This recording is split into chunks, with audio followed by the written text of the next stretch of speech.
Hi, this is Marty from the Dougherty Garden. We're looking at I'll have to hold it, very windy today, a triangular palm tree. This is one of the palm trees that I didn't put in the ground because we're limited in space here, so what I did was come back here, just take a look. Excuse the palm trees on top, that's all Washingtonians up there and a few Chinese palms. But the triangular, like it says, it's a triangle palm.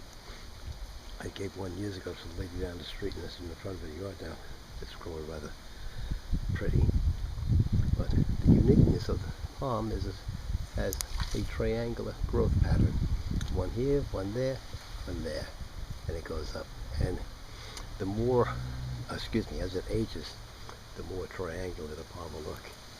It's a rather pretty palm, but I'd say about 5-7 feet, 14 feet in diameter would be the area that you would have to allow for this palm tree to grow, because it spreads out and the leaves stay for quite a little bit of time. So this is Marty just introducing you to a triangular palm.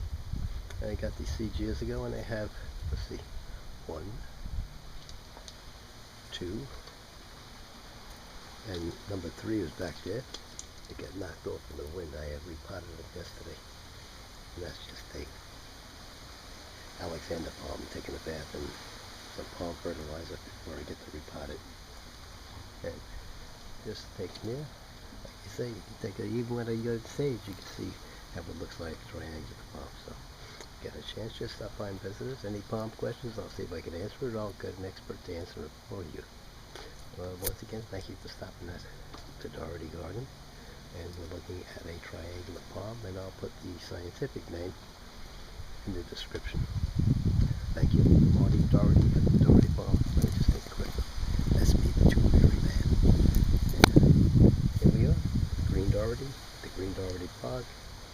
Stop by and say hello. Let us know what you're growing. Thank you.